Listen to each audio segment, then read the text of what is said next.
Les gens de monde entier. Ah bon? Bonjour à tous. Bonjour. Bonjour, bonjour. Bienvenue pour ce webinaire ce matin où on va vous présenter plein de chiffres intéressants. Vous allez voir tout ça. Pour démarrer, peut-être s'assurer que vous nous entendez bien. Est-ce qu'on peut avoir un petit message dans le chat nous disons que vous nous recevez 5 sur 5. Alors, vous n'êtes pas obligé de dire 5 sur 5, mais si vous nous entendez bien. 2 sur 2 plutôt. Parfait, donc vous nous entendez bien. Eh ben, c'est super ça. On espère que vous allez bien, que ce mois de juillet démarre bien pour vous. On va peut-être commencer par se présenter rapidement et puis on a à peu près 150 inscrits. On va laisser peut-être 1 minute ou 2 le temps d'avoir les dernières personnes qui se connectent, peut-être le temps de faire nos présentations, puis on va démarrer. Manon, notre invité du jour, à toi l'honneur.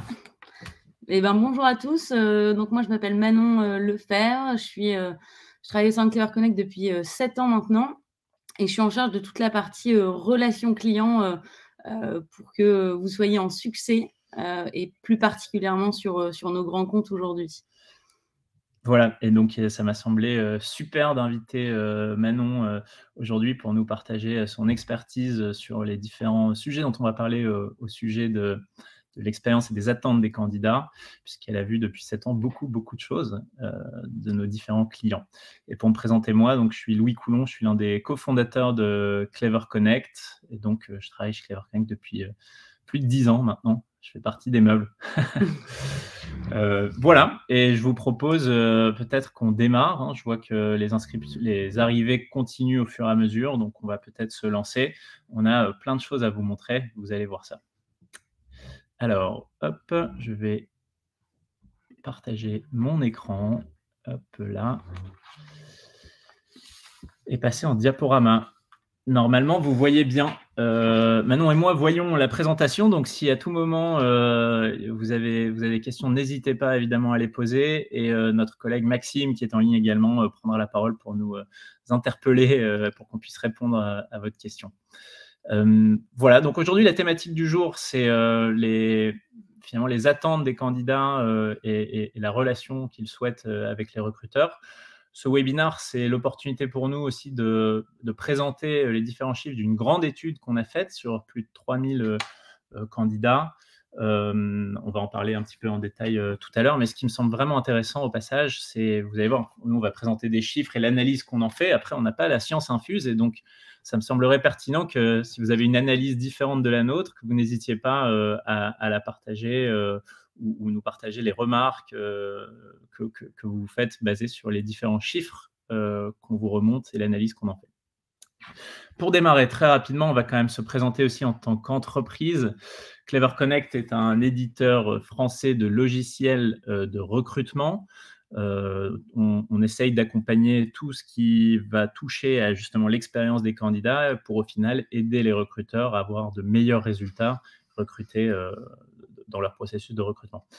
On est plus de 270 collaborateurs aujourd'hui, vous le voyez, sur différents pays européens, et on accompagne plus de 2500 clients et 10 millions de candidats chaque année utilisent nos solutions. Et comme on l'a dit, ça fait plus de 10 ans qu'on existe. C'est pour ça que je fais partie des meubles. Par ailleurs, pour vous parler, évidemment, je ne vais pas rentrer dans le détail, mais de ce qu'on fait, nous, on développe un logiciel qu'on a appelé une Candidate Experience Platform, qui est une plateforme qui a vocation à proposer tous les modules, toutes les fonctionnalités qui vont permettre d'embarquer les candidats et de leur proposer la meilleure expérience pour finalement recruter de façon optimale. 3 grandes promesses, je ne vais pas rentrer dans le détail. Une première promesse qui est celle d'attirer avec cette plateforme, donc finalement rentrer en contact avec plus de candidats, avoir touché finalement plus de potentiels candidats, actifs, passifs, on va beaucoup en parler aujourd'hui. Deuxièmement, une promesse d'engagement, donc une fois qu'on est en contact avec ces candidats, comment on leur donne envie de nous rejoindre et surtout comment on s'assure qu'on obtient bien leur candidature à un certain moment du processus. Et une fois qu'on a obtenu la candidature, la troisième promesse, c'est celle de révéler les compétences, révéler la motivation, révéler le potentiel pour finalement prendre les meilleures décisions de recrutement, et que ce soit sur la personnalité ou les soft skills, comme on dit, ou même les compétences métiers ou les hard skills, pour ne pas utiliser trop d'anglicisme. Voilà en quelques mots ce qu'on fait, et donc on fait ça via toutes sortes de modules de notre plateforme, que ce soit réinventer l'expérience du site carrière de nos clients, travailler sur des viviers de talents et animer ces viviers de talents, des programmes de cooptation digitalisés, de l'entretien vidéo différé, et j'en passe. Ce n'est pas l'objectif du jour de vous parler en détail de toutes nos solutions, mais bien entendu, si ça vous intéresse d'en savoir plus, n'hésitez pas à demander. On va passer à l'étude. En quelques mots, déjà, pourquoi on a fait cette étude? Il nous a semblé que le marché était de plus en plus tendu et pénurique. On en entend beaucoup parler par nos clients, et donc on a voulu vérifier cette principale denrée rare, si je peux dire, que sont les candidats. Quelles attentes ils ont, eux, et qu'est-ce qu'on peut en déduire, comment on peut comprendre ces différentes attentes pour avoir un coup d'avance et construire les expériences et une stratégie gagnante pour les candidats, et donc pour réussir à les recruter. Donc, on a posé la question à plus de 3000 répondants sur 3 de nos principaux marchés, qui sont la France, l'Italie et l'Allemagne, sur des populations en âge de travailler, donc 18 ans ou plus. Et l'étude est toute récente, puisqu'elle s'est faite fin mai et elle a été traitée tout au long du mois de juin.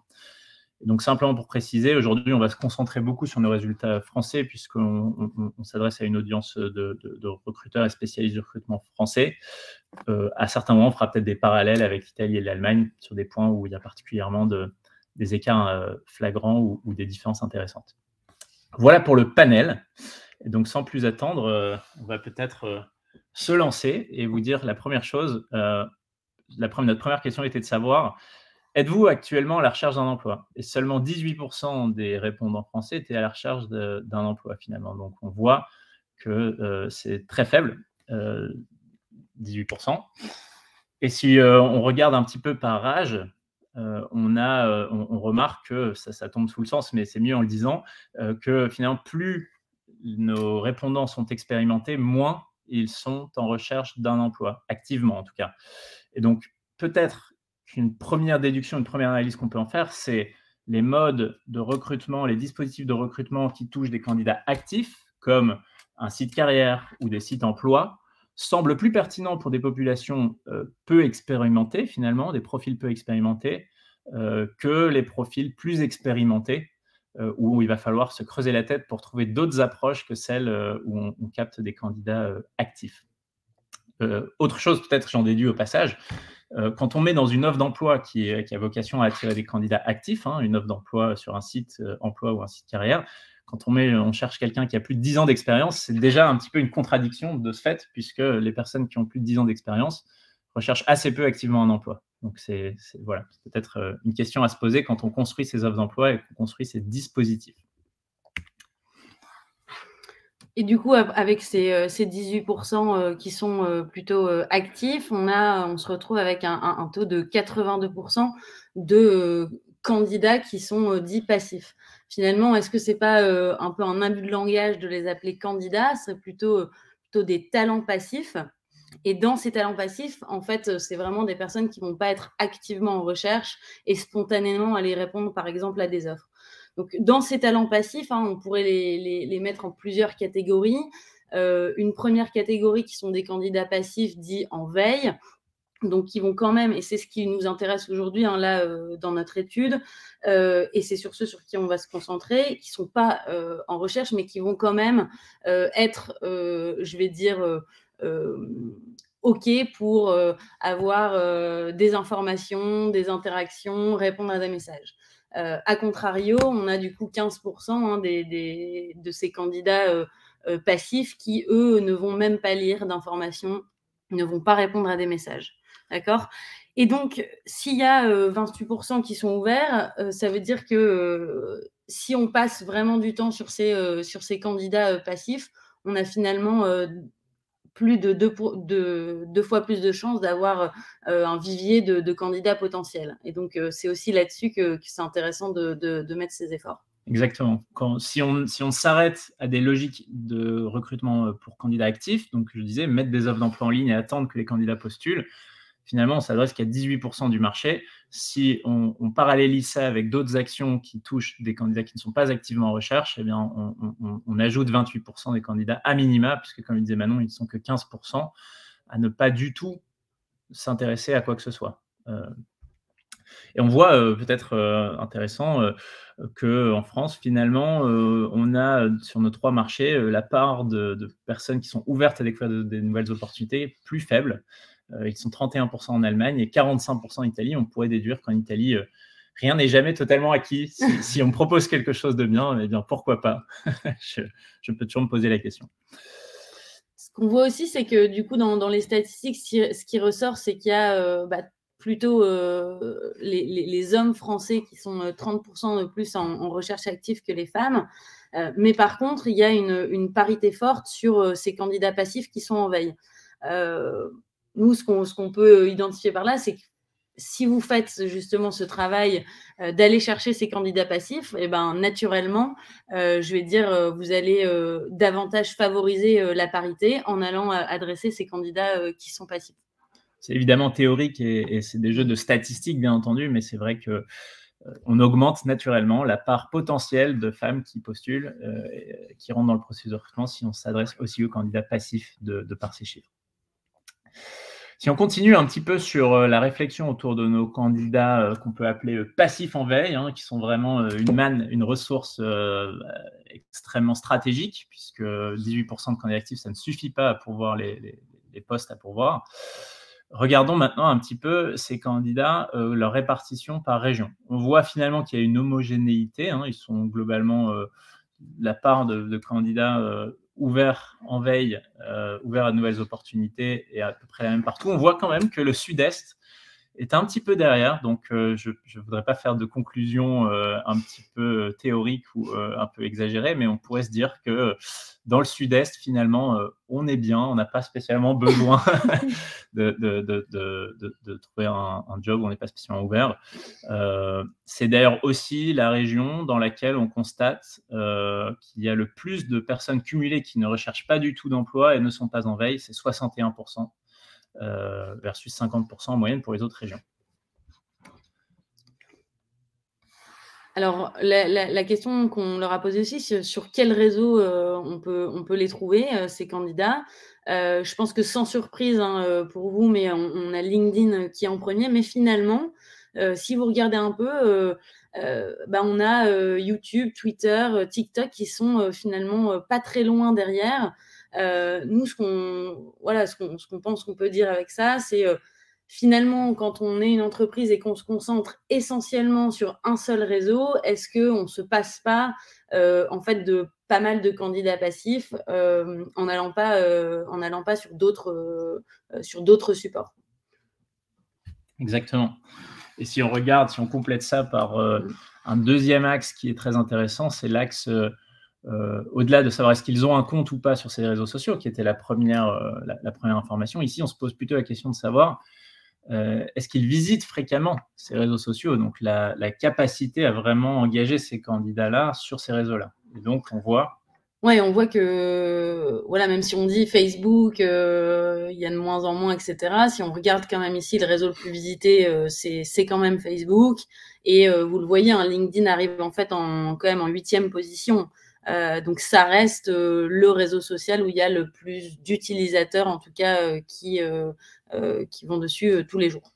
L'écart, il est colossal, hein. On a presque 8 fois plus d'utilisateurs quotidiens de Facebook que de LinkedIn. Donc, pareil, miser la totalité de sa stratégie pour adresser des candidats passifs en veille sur LinkedIn, c'est à nouveau se passer d'une grande partie des candidats, et d'autant plus si on est à la recherche de profils, je dirais, plutôt terrain d'une certaine façon, où on pourrait dire des métiers dans l'industrie, dans la logistique, dans le service à la personne, qui sont finalement des métiers moins cadres et qui sont beaucoup moins présents sur LinkedIn. Donc, notre volonté ici, c'est de vous dire, adresser des candidats passifs, ça semble essentiel parce qu'il n'y en a pas assez qui sont actifs pour pourvoir vos postes. 2, réfléchissez bien en fonction de vos profils sur quel réseau et comment les toucher. Pour terminer, on leur a posé un certain nombre de questions sur, pour terminer on va dire cette première partie, qui sont ces candidats passifs aujourd'hui? On leur a posé une première question qui est: tiens, dans vos expériences de recrutement passées, qu'est-ce qui vous est déjà arrivé parmi une certaine liste? Et on voit que 31% ont déjà eu l'opportunité de garder le contact d'une certaine façon avec une entreprise à laquelle ils ont postulé. 27% ont déjà été cooptés par un proche ou une proche. 27% aussi ont déjà été contactés par un recruteur sans avoir postulé, donc l'expérience de chasse finalement, d'approche directe. Et enfin, 17% ont déjà finalement, dans une newsletter un peu générique d'une entreprise, reçu une demande de postuler à des offres d'emploi, en tout cas une proposition de postuler à des offres d'emploi. Donc mêler un peu leur expérience consommateur à une marque et potentiels candidats. Donc on voit que ce n'est pas encore très répandu et que c'est peut-être, si vous avez la chance d'avoir une marque, on va dire B2C, qui s'adresse à des consommateurs finaux qui pourraient aussi être vos futurs candidats, c'est peut-être une approche à envisager. Mêler un petit peu votre stratégie de recrutement et de proposer vos offres d'emploi dans des communications plus consommateurs. Et on remarque surtout que 36%, donc plus d'un tiers de ces candidats à nouveau passifs en veille, donc auxquels on s'intéresse, n'ont vécu aucune de ces 4 situations. Et donc, si on met en place une de ces 4 ou plusieurs de ces 4 dispositifs, on a déjà l'opportunité de faire quelque chose d'assez novateur pour plus d'un tiers de ces candidats qu'on cherche à toucher. Attention quand même, il y a une corrélation forte avec l'âge ou le niveau d'expérience. C'est-à-dire que seuls 16% des moins de 35 ans n'ont jamais vécu une de ces 4 situations. Finalement, on voit qu'ils sont beaucoup plus en contact avec des nouveaux modes ou des approches un peu dédiées à des candidats passifs. Là où, si on prend les répondants de plus de 35 ans, ils sont quasiment 3 fois plus nombreux à ne pas avoir connu une de ces situations. Donc, si on s'adresse à des profils plus expérimentés, d'une certaine façon, le fait de mettre en place ce genre de choses est à nouveau très novateur et ça permet de sortir du lot ou de sortir des sentiers battus. Dernier point aussi qu'on a remarqué en analysant cette étude, c'est que les recruteurs français finalement capitalisent déjà aujourd'hui beaucoup mieux sur leurs anciennes candidatures, les personnes à qui un processus de recrutement a été entamé, que leurs voisins allemands par exemple, puisque c'est plus de 2 fois plus courant en France qu'en Allemagne. Maintenant qu'on a, on va dire, fait un premier état des lieux, et n'hésitez pas à nous faire un retour. À nouveau, nous, on ne les voit pas, mais Maxime nous dira s'il y a des remarques intéressantes ou des questions, hein, bien entendu. Maintenant qu'on a fait l'état des lieux de qui sont ces candidats passifs en veille et où est-ce qu'ils se situent, quelles expériences ils connaissent, on va parler un petit peu maintenant de leurs attentes, puisqu'on n'en a pas encore parlé, et c'est quand même le titre du webinaire. On a décidé de découper ces attentes en 4 grandes parties, plutôt chronologiques, c'est-à-dire qu'est-ce qu'ils attendent comme premier contact au moment de on pourrait presque faire ici une analogie avec les rencontres amoureuses, puisque il y a le premier regard et la première rencontre. Ensuite, la relation se crée pour essayer de créer le coup de foudre. Enfin, après, il faut faire bonne impression pour convertir et donc proposer une bonne expérience et garder le lien dans la durée. Donc, c'est les 4 étapes qu'on a choisies. On leur a posé un certain nombre de questions sur chacune de ces étapes, sur les attentes qu'ils ont. Et on a rajouté une question bonus, puisque c'est un sujet qui est sur toutes les lèvres. Quel impact peut avoir l'intelligence artificielle pour eux sur ces différentes étapes? Donc, commençons par le premier contact. Je fais ? Très bien. Alors, on en parlait à l'instant, hein, la cooptation est est un premier contact assez pertinent pour toucher des candidats passifs qui ne sont pas activement en recherche. Donc, la cooptation, c'est finalement faire levier sur ses collaborateurs, sur les proches finalement de nos cibles pour leur proposer des offres d'emploi qui pourraient leur correspondre. C'est de plus en plus courant. Ça montre aussi un ROI, un retour sur investissement très qualitatif, puisque ce n'est pas dans les chiffres de cette étude, mais j'ai par ailleurs des chiffres intéressants sur le sujet. Un candidat sur 10 cooptés est recruté versus 1 sur 100 en moyenne par les autres sources. Donc, c'est beaucoup plus qualitatif. Et par ailleurs, en moyenne, un candidat qui a été coopté versus un candidat qui ne l'a pas été reste 70% plus longtemps dans l'entreprise. Donc, il y a une fidélité accrue. Donc, c'est vraiment une belle source de candidats et particulièrement passifs. Maintenant, la question qu'on a posée, c'est par tranche d'âge, finalement, avez-vous déjà été dans un parcours de cooptation pour une entreprise? Et on voit très bien que plus ce sont des profils jeunes, plus ça a déjà été le cas. Donc, on sent que c'est peut-être plus courant ces dernières années, d'une certaine façon. Et donc, de la même façon, vous cherchez à recruter des personnes avec une grande expérience, avec des postes de responsabilité importantes. Pensez à la cooptation, c'est quelque chose qui ne se fait pas souvent. Vous aurez moins de concurrence, finalement, par cette source-là, que sur des profils plus jeunes. Attention, en revanche, si vous mettez en place cette cooptation, il faut réfléchir à qu'est-ce que ça implique finalement comme conséquence et comme nécessité ensuite. Et donc, on a posé la question, 57%, donc plus de la majorité des candidats s'attendent à être traités différemment d'un candidat classique s'ils sont cooptés. Donc, on a posé, on a essayé d'analyser un petit peu quelles attentes particulières ils ont. On voit que ce qui ressort en premier sont finalement des informations plus détaillées sur l'entreprise. Donc, finalement, parce que j'ai été coopté, que je viens, on se connaît déjà un petit peu d'une certaine façon, je ne suis pas un total inconnu, je m'attends à ce qu'on m'en dise un peu plus sur l'entreprise, sur son ambiance, que je comprenne un peu mieux quelle est cette entreprise. Donc, c'est plutôt sur l'information. Ensuite, j'attends d'être valorisé. C'est-à-dire que je m'attends à ce que l'expérience qu'on me propose, les interactions que j'ai, me valorise, me fasse sortir du lot, qu'on me fasse comprendre que je suis différent. Et ça touche un peu aussi le troisième, qui est je m'attends à un processus qui soit plus personnalisé, où on m'explique peut-être un peu mieux chaque étape, où on m'accompagne un petit peu mieux. Et j'attends potentiellement aussi des conseils supplémentaires. Et donc les 4 premiers, ce qui est intéressant, c'est les 4 qui ressortent en premier ne sont pas finalement sur les chances de succès. Je ne m'attends pas, contrairement au 5e, qui est fait de sauter une ou plusieurs étapes, où là je me dis je suis coopté, je veux finalement être plus proche de l'embauche qu'un autre. Non, je m'attends surtout à des informations et une relation qui soit différente et qui me valorise en tant que candidat coopté. Et à nouveau, on l'a vu, la cooptation est très présente chez les moins de 35 ans et c'est aussi eux qui ont le plus d'attentes sur le fait d'être traités différents, parce que c'est quasiment 3 candidats sur 4 qui s'attendent à un traitement différent. Donc, gardez-le en tête. Vous recrutez via cooptation des profils stage, alternants, jeunes diplômés ou jeunes expérimentés, on peut appeler ça. Sachez qu'il faut aussi se poser la question, une fois que cette personne est cooptée, quelle expérience on lui construit pour répondre à ces attentes-là. Le premier contact, du coup, quel canal privilégié? Vous le voyez, du coup, majoritairement, on est sur les 2 qui ressortent le plus très actuellement, c'est l'appel téléphonique et l'email.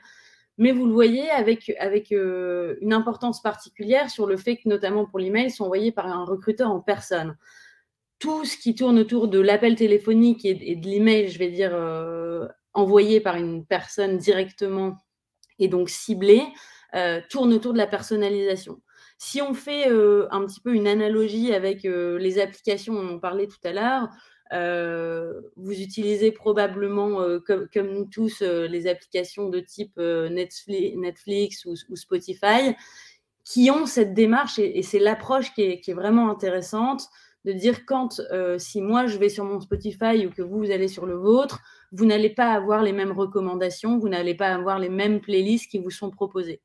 Là aussi, en fait, si on regarde sur cette approche, c'est comment avoir une approche plus personnalisée, d'accord, en se disant, bon, bah alors, on va privilégier quelque chose qui est moins générique, parce qu'on le voit, finalement, quand on est sur de l'email automatisé, type newsletter, on va plutôt être à 16%, alors que de l'autre côté, sur un appel téléphonique ou même du coup un email personnalisé, les taux sont beaucoup plus importants.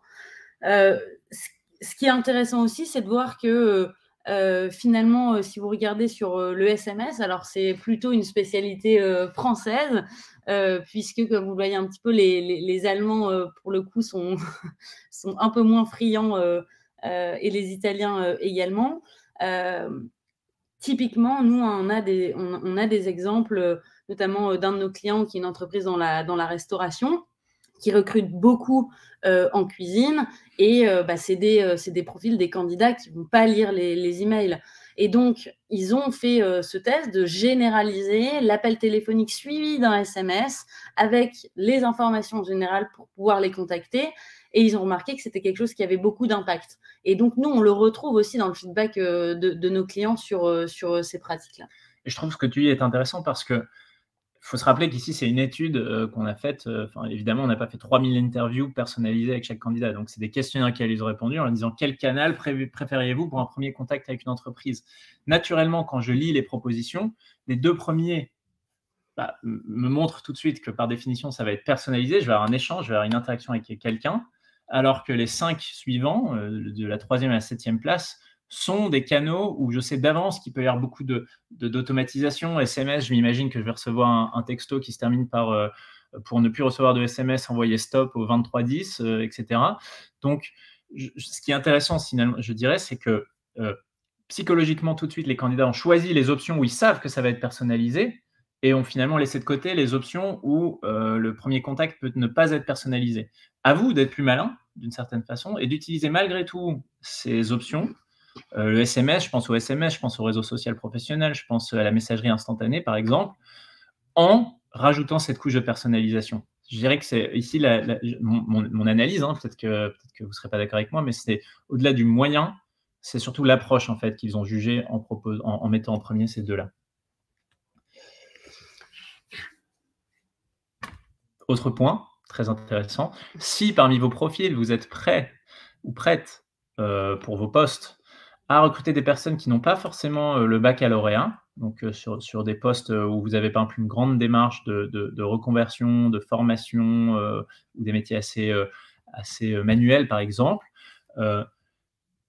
tentez votre chance sur les réseaux sociaux personnels, puisqu'ils sont quasiment 3 fois plus susceptibles de vous répondre. Donc cette population-là ressort comme disant bah oui, moi, si on me contacte par mon réseau social personnel, que ce soit Instagram, TikTok, Facebook, je serai plutôt plus enclin à répondre.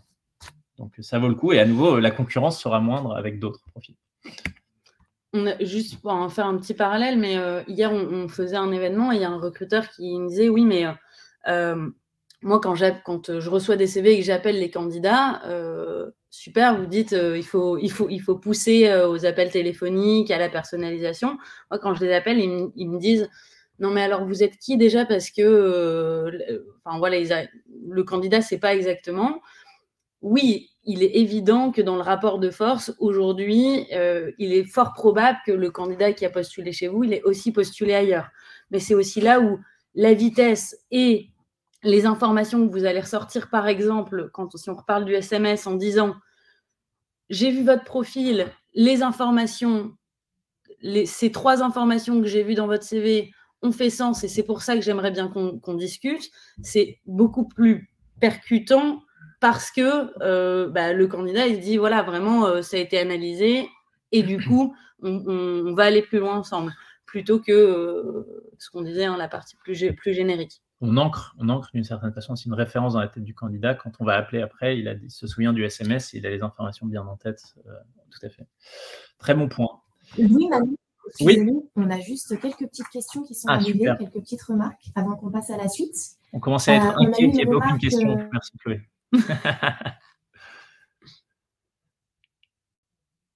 Allô, on t'a perdu?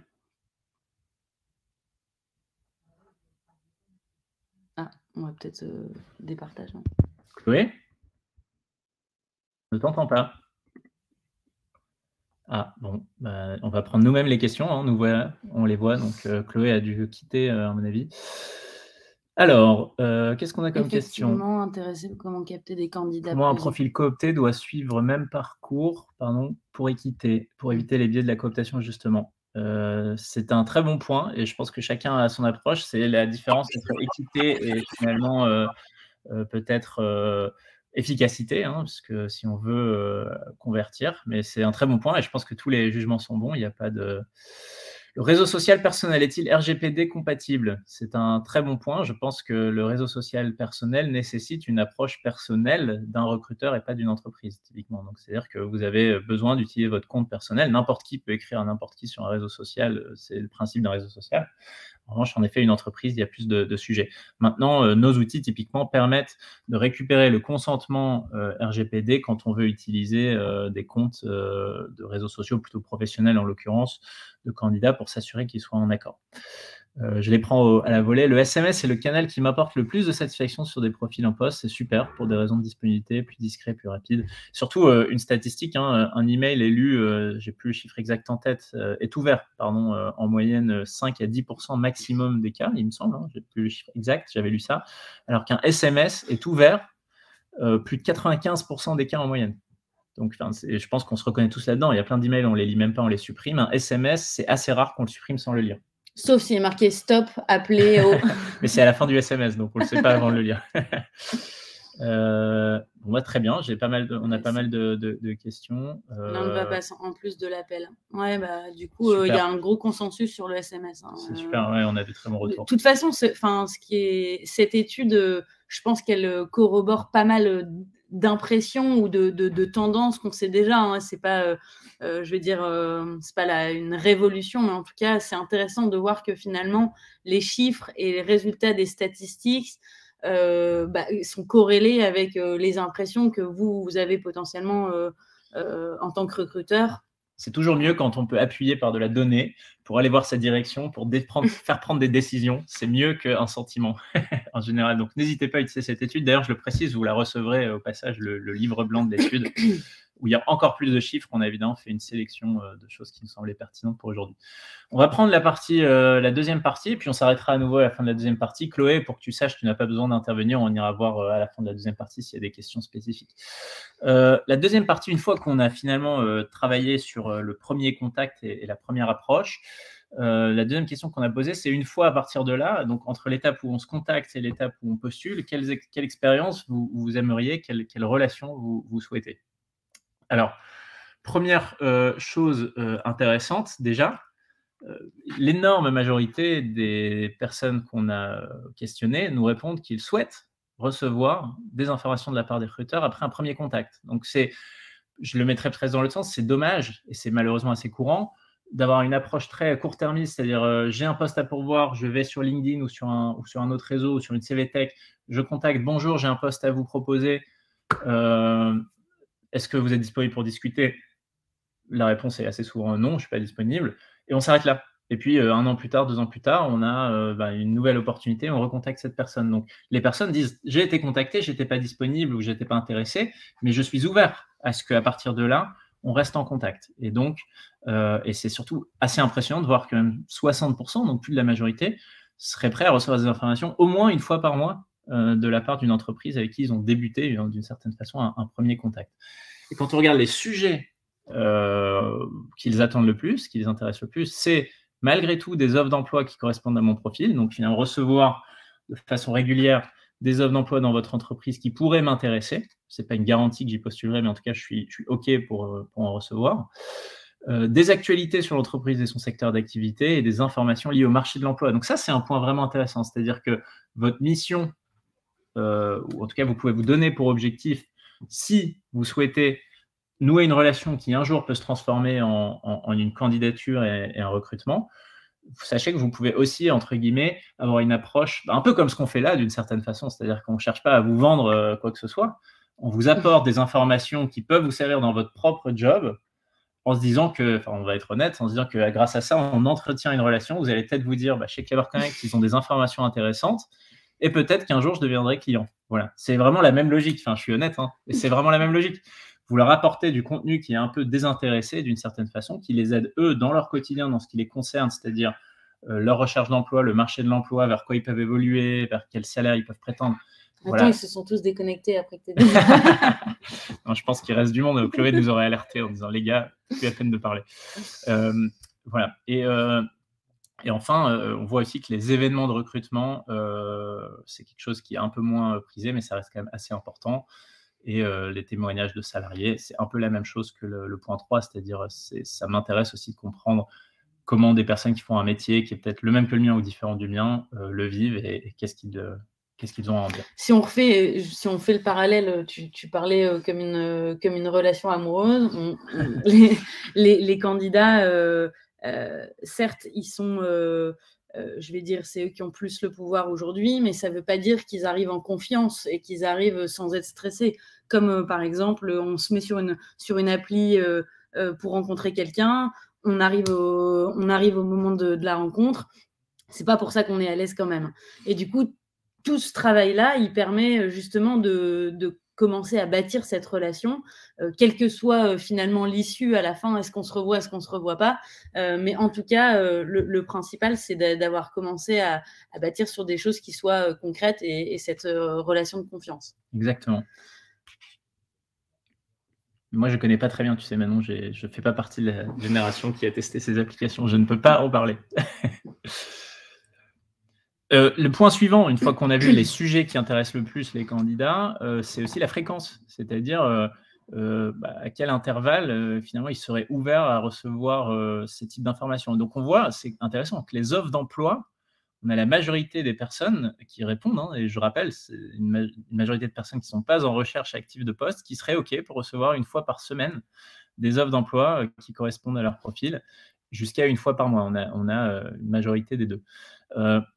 Les 4 points suivants que je vais pas lister, on vient d'en parler, on se situerait plutôt a priori vers, une fréquence de 1 fois par mois à 1 fois par trimestre. Donc, voilà, c'est intéressant pour vous peut-être de vous dire, voilà, en fonction des contenus, quelle expérience je construis, on l'a dit tout à l'heure, pour quel type de profil, sur quels canaux et ensuite à quelle fréquence on est en train de faire le cheminement pour vous aider à performer.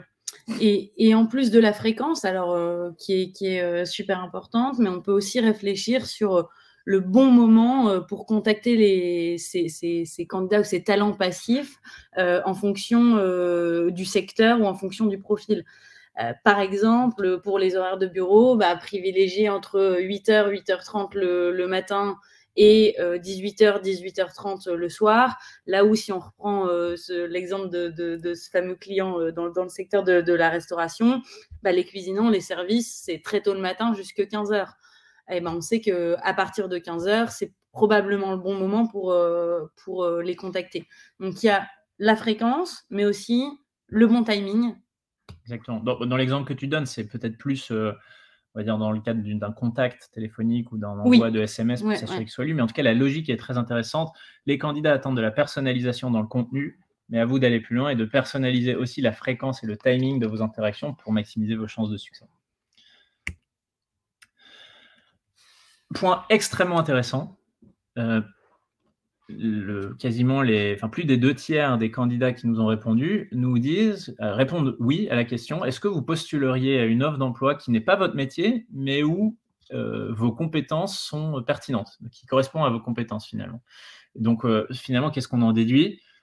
Vous avez aussi beaucoup plus de chances de finalement drainer des candidats, d'intéresser des candidats, d'augmenter votre volume de candidatures, de candidats actifs ou passifs, si vous adoptez une stratégie basée sur les compétences. Malheureusement, aujourd'hui, la plupart du temps, je recrute un commercial, je veux quelqu'un qui est commercial aujourd'hui. Et la plupart des outils du marché fonctionnent comme ça. C'est-à-dire qu'ils vont rechercher, elles vont pousser des offres en fonction du nom, de l'intitulé de poste qu'a le candidat et l'intitulé de l'offre à pourvoir. Eh bien, c'est comme ça. Nous, on a un outil, mais il y a d'autres approches possibles, qui s'appelle un outil de matching et qui va au-delà de l'intitulé de poste et qui prend l'ensemble des compétences, l'ensemble des informations et des expériences d'un candidat et qui les rapproche de l'ensemble des attentes que vous avez dans une offre d'emploi pour aller au-delà finalement du regard métier et s'approcher beaucoup plus d'une approche compétence. Peut-être un chiffre d'un de nos clients dans le secteur du coup de l'intérim qui, justement, en utilisant le matching, a réalisé aujourd'hui 3 fois plus de placements des intérimaires qui étaient dans leur vivier, grâce justement à cette approche de compétences. Donc, il y a vraiment utilisé tout ce vivier finalement de candidats qu'ils avaient via le matching en vraiment targetant plutôt les compétences. Et on voit l'impact en termes de placement derrière, qui est quand même leur cœur de métier. C'est stratégique pour une entreprise dans l'intérim d'être capable de finalement réutiliser, si j'ose dire, c'est pas très beau, mais un profil et le placer plusieurs fois. C'est évidemment de la marge d'une certaine façon pour ces entreprises-là. Et donc, là où avant, si je comprends bien, ils étaient beaucoup plus concentrés à dire cette personne, elle est capable de faire des missions intérim sur ce métier, donc on va lui chercher d'autres métiers. Là, ils l'ont agrandi en disant, tiens, il y a peut-être d'autres métiers, d'autres missions qui peuvent faire appel à ces compétences et donc le succès a suivi. Exactement. On a juste une petite question de Anne-Marie qui vous demande si vous avez une base de compétences. Je pense que c'est très lié à ce que vous êtes en train de dire, donc je préfère vous couper maintenant. Bien, merci. Et c'est mieux quand tu t'arrêtes pas en plein milieu. Désolée pour tout à l'heure à tout le monde, on a eu un problème de connexion. Voilà. Pas de problème. Alors oui, tout à fait, nos solutions embarquent un référentiel de compétences qui est énorme d'ailleurs, qui est le fruit des 10 années de travail. Hein. Un référentiel de compétences, ça se travaille d'année en année et c'est un travail assez manuel finalement de venir ajouter des rapprochements entre des typologies de métiers, des typologies de compétences, des typologies de diplômes, etc. Et donc ce référentiel de compétences a plus de 70 000 références, si je me rappelle bien, objets et qui crée des millions de connexions entre ces différents objets. Il est plus étoffé que celui de Pôle emploi, si je me rappelle bien. J'espère qu'on n'a personne de Pôle emploi. Et s'il y a quelqu'un, au plaisir d'en discuter. Et cette base de compétences, elle est aussi vivante, puisqu'en fait, sur Météo Job, on a vraiment ce laboratoire avec énormément de candidats, énormément d'offres d'emploi, qui nous permet justement, de manière soit manuelle, soit même avec des automatismes, d'ajouter des éléments dans cette base de données de compétences. Donc, et c'est clé parce qu'en fait, si on veut aussi, il y a toujours des métiers qui se créent, des nouvelles connexions entre certains métiers via des formations, etc. Et donc, il faut que nous, on puisse, sur nos outils aussi, être, je vais dire, innovant aussi, et en tout cas montrer au recruteur les rapprochements auxquels lui n'aurait pas forcément pensé. Et grâce à ça, c'est vrai que la technologie permet ça aussi. C'est très intéressant, ouais, tu as raison. Et puis, on parle souvent de l'obsolescence des compétences. Une compétence avait une durée de vie de 10-15 ans. Ces dernières années, on parlait plutôt de 3 à 5 ans. Et puis, sur certaines compétences informatiques, typiquement des technologies informatiques, on dit parfois que 6 mois à 1 an, la compétence est déjà obsolète. Donc, c'est aussi en projetant ce référentiel dont on parle en permanence sur les vraies recherches d'emploi de millions de candidats sur notre site emploi qu'on le tient à jour et qu'on fait évoluer ce référentiel. Dernier point peut-être, en fonction des projets qu'on construit, ce référentiel, il peut être travaillé, adapté en fonction de la réalité, du contexte de notre client. Voilà. Peut-être pour terminer sur cette partie de la relation, un petit conseil. 41% des personnes qui nous ont répondu nous disent qu'ils sont intéressés par les actualités de l'entreprise et son secteur d'activité au moins une fois par mois. Donc ça, c'est finalement, on a envie de dire, une façon assez simple de déjà répondre à une attente et de travailler sur le fait de nouer la relation, qui est de réutiliser le contenu existant. Beaucoup d'entreprises, d'une certaine taille, on va dire, travaillent déjà sur des démarches de communication auprès de leurs clients autour des actualités de l'entreprise, des actualités du secteur. Et donc, c'est des choses qui intéressent aussi vos candidats. Et donc, réutilisez-les bien dans vos dispositifs de nurturing, désolé, j'utilise un mot anglais, mais je ne sais jamais comment dire ça en anglais, d'alimentation en contenu, si je peux dire, vos candidats passifs dans la durée. Donc, réutilisez bien ce contenu, c'est déjà fait, ça fait gagner du temps. Exactement. Et nous, on a pas mal de clients qui nous disent « oui, mais ça prend du temps de créer des contenus, etc. » Et c'est vrai que parfois, je pense que naturellement, comme l'entreprise par définition est souvent un peu silotée, on a tendance à pas forcément penser à aller poser la question à d'autres services sur ce qui est fait, etc. Alors qu'il y a plein de choses qui peuvent être réutilisées. Et nous, on le vit même en interne. C'est quelque chose sur lequel... Pas trop chez nous. Alors... je vais juste aller une seconde voir si on n'a pas des questions. Ce sont tout à fait des informations intéressantes. Vous avez une base de compétences. Merci, réponse très complète. Eh bien, de rien. Merci pour la question qui nous permettait de faire cette réponse très complète. Eh bien, on va passer à la suite. Très bien. Une fois qu'on a eu un premier contact et démarré la relation, et essayer d'entretenir cette relation pour se rapprocher finalement d'une envie commune de se rejoindre. J'arrête pas les analogies. Il est temps de convaincre, de passer à l'action finalement. Donc, convaincre de postuler et surtout réussir l'expérience pour convertir en une embauche, un recrutement. Donc, on a posé 2 questions aux répondants, 2 questions importantes. Et on a essayé de les poser un peu dans l'autre sens ici. C'est-à-dire, voilà, toutes ces étapes sont passées. Vous avez envie maintenant de rejoindre une entreprise, ou en tout cas, ça commence à vous intéresser sérieusement. Qu'est-ce qui pourrait vous pousser à ne pas postuler à une offre d'emploi, que vous soyez en recherche active ou pas d'ailleurs? Et 2, qu'est-ce qui pourrait vous pousser à stopper un processus de recrutement alors qu'il l'a entamé? Donc l'étape d'après, on a postulé et on démarre le processus. Qu'est-ce qui pourrait vous faire quitter le processus finalement? Vas-y. Alors du coup, là, un des éléments qui ressort le plus, c'est l'information au sujet de la rémunération. Et ces éléments-là, même si ça devient de plus en plus courant dans les offres d'emploi, dans la rédaction des offres, de travailler sur qu'est-ce qui est important, notamment sur les questions autour du travail à distance, etc., tout ça. Mais ce qu'on remarque, c'est que les 2 éléments qui ressortent le plus, c'est des missions qui ne sont pas correctement détaillées et du coup qui ne permettent pas aux candidats de suffisamment se projeter. Voilà, aujourd'hui, je pense que la majorité des candidats, en tout cas, ne retrouvent pas suffisamment dans le détail ce qui va vraiment leur permettre de déjà faire un choix pour dire j'y vais ou pas. En tout cas, ce qu'on sait, c'est que les premiers critères qui sont rédhibitoires, c'est la rémunération et ces missions qui ne sont pas forcément bien détaillées. Exactement. Et ce qui est intéressant quand on voit cette liste de 5, c'est qu'on a les 2 premières qui ressortent le plus, qui sont finalement inhérentes au poste, à la réalité du poste. J'ai besoin de comprendre d'avance quelle sera ma réalité si je fais ce job. Mais on voit que le 3e et le 4e sont plutôt liés à l'expérience qui va suivre. C'est-à-dire que dès l'étape de l'offre d'emploi, et je ne suis pas encore dans l'expérience de recrutement, dans le processus, mais je veux déjà mieux comprendre le processus. Donc, il faut à la fois réfléchir transparence à tous les niveaux, transparence sur quel va être ton métier si tu occupes ce job, mais aussi quel va être ton processus de recrutement si tu postules. Et par exemple, quand on parle des étapes, très souvent, le candidat va demander ou a envie de savoir, finalement, il y aura combien de steps, combien d'entretiens. Si on lui annonce 3 et que finalement, à la fin du 3e, on lui dit « Bon, en fait, il en reste un petit dernier », ça, on sait que c'est des choses qui, en fait, leur font se poser des questions, mais en fait, ils sont pas sûrs. C'est pourquoi, en fait, il y a cette étape supplémentaire, puisqu'en fait, au départ, c'était censé être 3. Et du coup, il y a du doute qui s'installe. Et donc, la relation que vous avez commencé à créer, finalement, il y a des interrogations qui se mettent au milieu. Je vous donne un autre exemple d'un autre client, justement, qui me parlait de vraiment faire des réunions. Alors, le but n'est pas de faire de la réunionnite, mais de s'accorder vraiment sur la cohérence aussi de ce qu'on dit entre les différentes personnes qui vont rencontrer le candidat.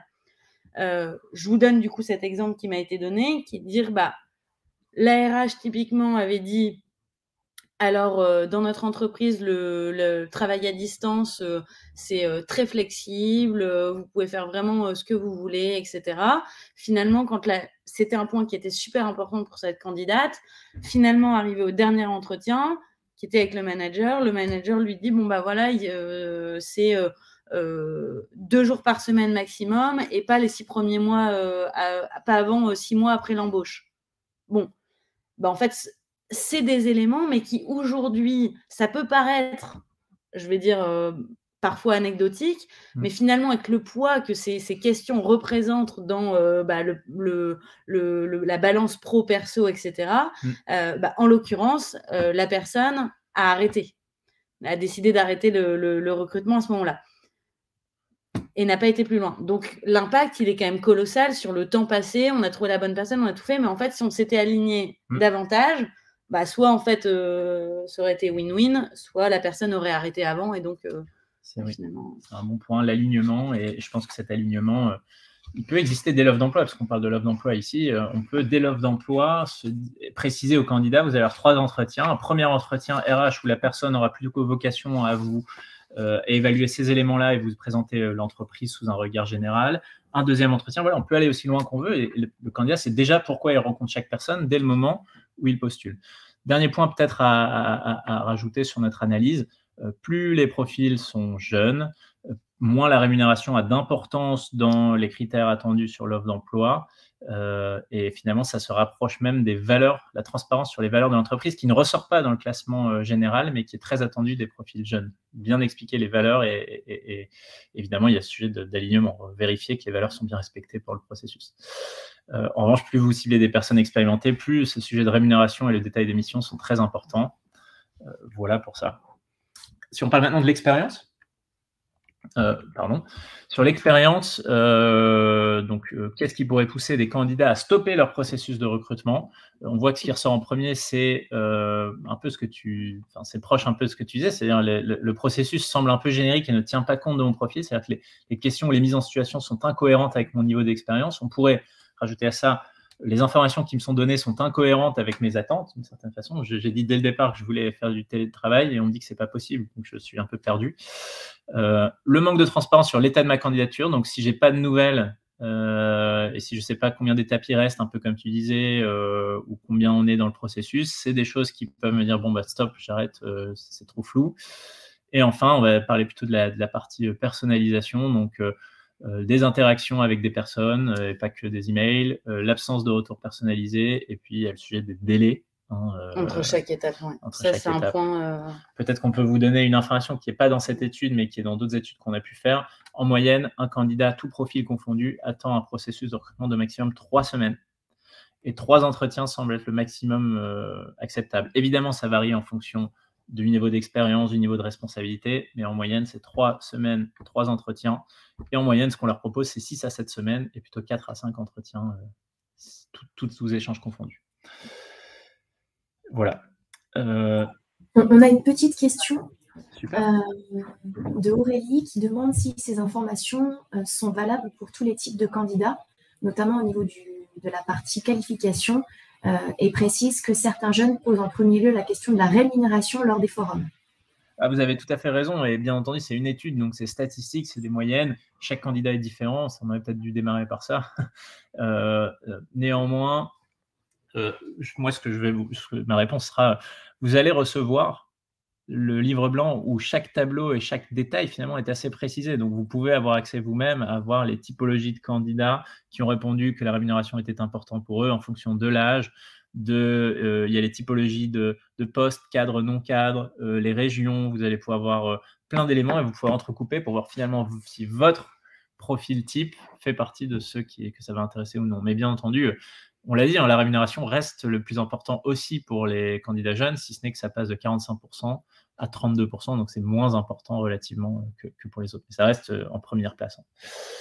Peut-être un petit conseil maintenant pour convaincre le passage à l'acte. Dans tout votre travail autour du contenu et les offres d'emploi, si vous voulez que la personne postule, il y a un conseil qu'on donne souvent. C'est un peu lié à la cooptation, même si on pourrait appeler ça plutôt de l'ambassadorat ici en l'occurrence.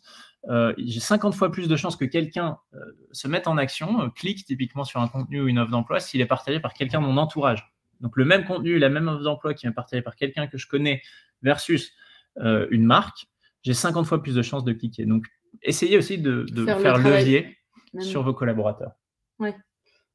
Même de se poser la question soi-même quand on reçoit des emails, même si c'est pas forcément sur des offres d'emploi, quel est le pourcentage de fois où on supprime sans avoir lu quand ça vient de quelqu'un qu'on connaît pas, et pourcentage de fois on ouvre quand c'est de la part en tout cas une connaissance ou quelqu'un qui est dans notre entourage. Exactement. Dernier point du coup de notre étude, avant que vous receviez encore des détails, des résultats plus détaillés par mail, c'est le contact post-processus de recrutement, et en particulier pour les candidats non recrutés.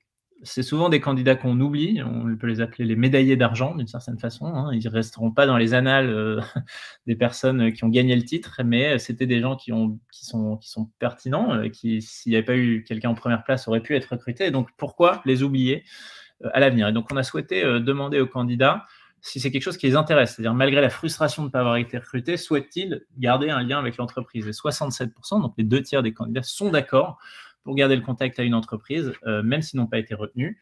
Et ce qui ressort, c'est à nouveau, les 3 premiers, c'est un peu la même chose qu'avant la candidature, c'est continuer à recevoir des offres d'emploi, et on voit que c'est largement devant, qui peuvent correspondre à mon profil pour une nouvelle opportunité à l'avenir.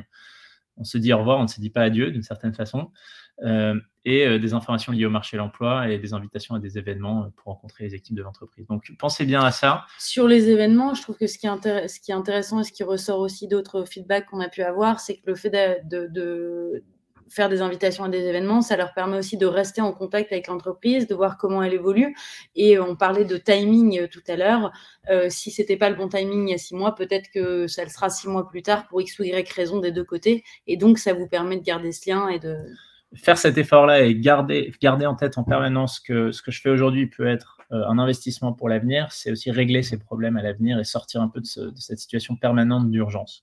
Mais pour ça, il faut garder le lien et mettre en place des dispositifs qui permettent de garder le lien. Attention quand même, quasiment 1/3 de ces mêmes candidats, 1/3 d'ailleurs des candidats totaux, accepteraient uniquement de garder le lien à condition qu'on leur ait bien expliqué pourquoi ils n'étaient pas retenus. Donc c'est donnant-donnant. C'est-à-dire je ne garde pas le lien avec une entreprise qui m'a, entre guillemets, maltraité, ou en tout cas où c'était assez flou la raison du fait que je ne sois pas recruté. Donc gardez-le bien en tête, c'est au prix d'une certaine condition de transparence et de feedback. Et bon, j'ai écrit plus expérimenté, plus rancunier, hein, c'est peut-être un petit peu caricatural, mais on voit que cette volonté, cet accord de garder le lien malgré le fait de ne pas avoir été recruté est beaucoup plus présent chez les moins de 35 ans. Ils sont quasiment 80% à accepter de garder le lien, alors on a quand même quasiment 20% d'écart pour les personnes de plus de 45 ans. Donc voilà. Si on n'a pas de questions, on va passer à la dernière question qu'on a posée, qui est plutôt bonus, hein, mais on entend beaucoup parler de l'intelligence artificielle, ChatGPT. On ne sait pas exactement ce que c'est, mais on entend parler tout le temps. Donc, on a souhaité poser la question aux candidats, ce qu'ils pensent, eux, de l'intelligence artificielle. Pour des processus de recrutement, ils sont 43% quand même, à date, à penser que l'intelligence artificielle ne permet pas de diminuer les discriminations à l'embauche. Ils n'ont pas dit que ça discriminait en tant que tel, mais en tout cas, ils ne sont pas convaincus que ça permette de les diminuer. Ça reste moins de la majorité, donc c'est correct, mais c'est un chiffre. Quand on sait, nous qui travaillons dans l'intelligence artificielle, que concrètement, objectivement, c'est plutôt le cas. S'il y a un vrai travail, je dirais plutôt d'évangélisation, puisqu'ils sont que 27% à penser que c'est le cas, que ça aide à limiter les discriminations. Et finalement, un tiers des candidats ne savent pas. Donc, il y a encore un vrai travail d'aller expliquer et permettre de comprendre. Il y a une méconnaissance. On voit quand même qu'à nouveau, sur les profils plus jeunes, il y a plus de candidats qui pensent que l'intelligence artificielle permet de réduire les discriminations, et donc sûrement une meilleure compréhension ou une meilleure appréhension, et c'est ce qu'on va voir ici. La deuxième question sur l'intelligence artificielle qu'on leur a posée, c'est utilisez-vous ou envisagez-vous d'utiliser l'intelligence artificielle et surtout l'intelligence artificielle générative, donc ChatGPT entre autres, pour générer un CV, rédiger une lettre de motivation ou préparer un entretien, donc se faire aider par une intelligence dans son parcours. 14% seulement l'ont déjà fait, mais 27% se disent pourquoi pas une prochaine fois, et au moins 25% sont certains de l'utiliser pour une prochaine fois. Donc maintenant qu'on leur a posé la question, se disent pourquoi pas. Et à nouveau, on voit que c'est plus répandu, plus proche de la réalité finalement pour les 18-34 ans. Et ça veut dire aussi que nous, recruteurs, on doit aussi être préparé à ça, à recevoir des lettres de motivation, des CV qui auront été générés, je vais dire automatiquement, et donc où dessus, probablement qu'il faudra faire un travail aussi sur aller chercher ces soft skills, cette motivation, et s'habituer à ce que finalement, ce n'est pas les personnes qui auront généré eux-mêmes, rédigé eux-mêmes et pris le temps comme on le faisait. Tu as tout à fait raison. D'ailleurs, la lettre de motivation est un bon exemple, parce que déjà, c'était un problème qu'elle soit copiée-collée avec le changement simplement de nom de l'entreprise. C'est un peu le cas de beaucoup de lettres de motivation. Là, ça va encore plus loin, je ne l'ai même pas rédigé moi-même. Et donc, c'est un bon point, parce que ça rebat un petit peu les cartes de l'évaluation. C'est-à-dire, tu as raison de dire que du coup, peut-être que la motivation en tant que telle est moins perceptible. En revanche, si on capte qu'un CV ou une lettre de motivation a été faite avec de l'intelligence artificielle générative, on peut au moins se dire peut-être c'est un candidat assez early adopter, assez innovant, assez, qui prend des risques d'une certaine façon, peut-être, dans le sens où c'est une technologie qui est utilisée par très peu de candidats. Donc quelqu'un qui a cherché l'efficacité. Voilà, dans certains postes, c'est bien d'être fainéant pour être efficace, et là, c'est le cas. Voilà pour ces différents éléments. Peut-être qu'est-ce qu'on vous propose d'en retenir j'espère plein de choses, et j'espère que vous-même avez pris des notes que vous retiendrez. Néanmoins, ce qui paraît clé, c'est que la tendance est lancée. Il y a de moins en moins de candidats qui recherchent activement un emploi, et c'est censé durer, puisqu'on sait aussi qu'à horizon 2030 et 2050, on va avoir de moins en moins d'actifs. Là, je parle de personnes actives qui travaillent activement. La part de la population en âge de travailler va baisser, donc on aura moins de personnes tout court. Donc, il va falloir vraiment mettre en place des logiques pour sortir du lot et toucher des personnes qui ne sont pas activement en recherche. Et pour y arriver, il faut penser personnalisation de la relation et du processus et du contenu. La transparence paraît clé. Si vous venez entre guillemets me déranger alors que je ne suis pas en recherche, c'est au moins pour être transparent. Si c'est pour me mentir, ce n'est pas terrible. Miser sur les compétences plutôt que le métier, on voit, on va doubler ou tripler le potentiel de personnes qu'on peut toucher, et penser moyen terme. Essayez toujours de résoudre son problème court terme. J'ai un poste à pourvoir, voulez-vous mon poste demain? Ça marche pas très bien. Se dire je veux qu'on se connaisse pour que dans 1 mois, 6 mois, 1 an, peut-être qu'on vous soyez intéressé, qu'on pourra vous proposer une offre qui vous plaise, ça paraît beaucoup plus gagnant comme approche. Voilà pour ça. On va se retourner sur sur l'autre interface pour voir si vous avez des questions et à minima pour vous remercier. Il y en a effectivement. Il y a surtout des remarques. Je vous laisse en prendre connaissance. Alors, on doit remonter jusqu'où? Parce que nous, on est perdus. Alors, tu peux remonter jusqu'à la question de Marie Dubois à 11h56. Alors, avoir le même son de cloche est très important au niveau de l'accueil du ressenti pour le candidat. Avoir un recruteur et un manager compatible est très important pour l'expérience candidat. Merci pour ce retour, c'est tout à fait vrai. Et c'est super que vous partagez vous-même vos avis entre vous, c'est top. Ouais. La rémunération devient un obligatoire, en effet. Hâte de recevoir ce livre blanc. Super, merci pour votre enthousiasme, Marie. Comment entretenir ce lien? Donc, je pense qu'on parle d'entretenir le lien, que ce soit d'ailleurs entre le premier contact et une potentielle candidature ou après un processus où la personne n'a pas été recrutée. Il y a plein de façons de le faire. Je dirais que la vraie question, c'est le volume. Certaines entreprises, finalement, doivent entretenir le lien avec quelques dizaines ou centaines de candidats et peut-être que des façons assez traditionnelles peuvent fonctionner. C'est sûr que si on est en contact à l'année avec des milliers ou des dizaines de milliers de candidats, là, on est obligé de réfléchir plutôt à l'échelle. Et donc, pour réfléchir à l'échelle, c'est la technologie souvent qui le permet. Donc, nous, typiquement, proposons une solution qu'on appelle CRM, outil de relations candidats, de gestion de ces relations candidats. On va construire des viviers par typologie de profil, par typologie de compétences, etc. Vous avez la main pour finalement faire le niveau de granularité que vous souhaitez. Et vous allez ensuite construire des campagnes. Vous allez venir mettre tout le contenu que vous souhaitez avec l'aide de votre équipe marque employeur ou communication, reprendre toutes sortes d'éléments, comme on l'a dit, déjà existants et peut-être en construire spécifiquement. Et ensuite, mettre des règles d'automatisation en disant, tiens, les offres d'emploi pertinentes qu'on publie sur notre site carrière, je voudrais qu'elles arrivent toutes les semaines à tous les mois, vu qu'on a vu que c'était les attentes des candidats, pour ce vivier-là. Et plutôt tous les 2 mois, parce qu'on en a moins souvent, pour ce vivier-là. Etc., etc. La même chose en disant, je veux que tous les 3 mois, ils reçoivent des informations sur notre entreprise et nos résultats du trimestre passé, etc., etc. Vous allez pouvoir décider ce que vous souhaitez. Entretenir le lien est compliqué de par la charge de travail que l'on peut avoir à nos postes. Garder le lien avec des candidats non retenus rajoute une charge de travail considérable et peut être, selon la taille de l'équipe de recrutement, difficilement envisageable. On est tout à fait d'accord, Pierrick. C'est pour ça que je donnais cet exemple-là. Néanmoins, je pense que c'est nécessaire et ça le sera encore plus quand on réfléchit. Finalement, on a investi potentiellement de l'argent d'une façon pour attirer ces candidats via des sources payantes parfois. On a investi de l'argent aussi pour, par exemple, qu'ils postulent sur une offre d'emploi sur un site carrière. Et surtout, on a investi du temps. On a investi du temps pour obtenir cette candidature, pour faire un retour, potentiellement pour faire des entretiens. Et donc, on pense que cet investissement, c'est dommage de le jeter à la poubelle d'une certaine façon et plutôt mettre en place des choses pour que cet investissement ait un retour peut-être à l'avenir. Mais on est tout à fait d'accord. Et sans technologie, tout est une question de volume. Mais sans technologie, c'est pas simple. Et c'est une approche de cabinet de recrutement, finalement, qui a des viviers et qui doit en permanence garder le lien pour pouvoir placer cette personne. Donc, puis cette étude, c'est peut-être une opportunité d'aller voir pour avoir... Exactement. Bien utiliser cela pour faire gagner sur la rédaction des compétences. Peut-être faut-il passer d'une logique de vivier à une logique de communauté. C'est un peu ça. On cherche à construire on continue de parler de vivier, mais ce sont des viviers qu'il faut animer, donc un peu comme une communauté ou sur les réseaux. L'IA peut être utile pour des recruteurs sur des tâches sans réelle valeur ajoutée, type refus de candidature, à condition d'y apporter une personnalisation. On est 100% d'accord. C'était pas vraiment le sujet. Ici, on parlait plutôt de l'intelligence artificielle entre les mains des candidats. Mais en effet, on propose aussi des technologies d'intelligence artificielle pour aider les recruteurs dans leur productivité. On aime bien dire assez souvent, on ne dit pas que l'IA remplace les tâches que vous faites, mais vient augmenter plutôt votre façon de travailler dans le sens où ça donne des pistes de travail, des hypothèses. Donc, typiquement, des hypothèses de candidats qui pourraient être pertinents, mais ça ne veut pas dire que les autres ne le sont pas forcément. Donc, à vous, bien entendu, de vous servir de ça.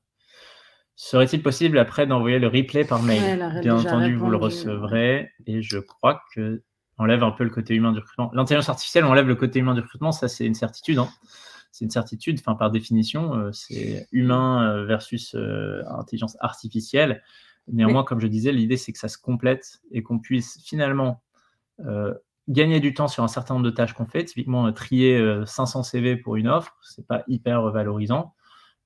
Pour dégager du temps, pour humaniser la relation avec les candidats qu'on souhaite vraiment convertir, avec qui on souhaite vraiment construire une relation. C'est notre avis en tout cas. Ouais, la base, c'est le processus et après, il y a les outils et c'est à, je pense, chaque entreprise, chaque service de décider comment, en fait, je le mets, à quel niveau je m'en sers, justement, pour se focaliser sur ce qui a le plus de valeur ajoutée sur la partie personnalisation aussi. Merci beaucoup. Ouais, je pense qu'on a répondu à toutes les questions. Merci pour vos nombreuses questions et réactions. C'est toujours chouette quand on fait cet exercice de voir qu'il y a de l'intérêt du répondant. Donc, merci beaucoup.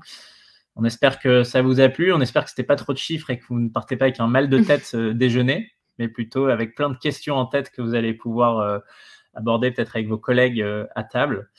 Et puis, écoutez, on vous dit à la prochaine. Vous recevrez tout ça. Et puis, vous n'avez pas nos coordonnées, mais je pense que vous les aurez peut-être dans l'email que vous recevrez après. N'hésitez pas à nous contacter si vous avez d'autres questions ou si vous souhaitez explorer certains de ces points ou une de nos solutions, bien entendu. Merci beaucoup et à la prochaine. Passez une bonne journée. Merci. Et bel été. Je clique là.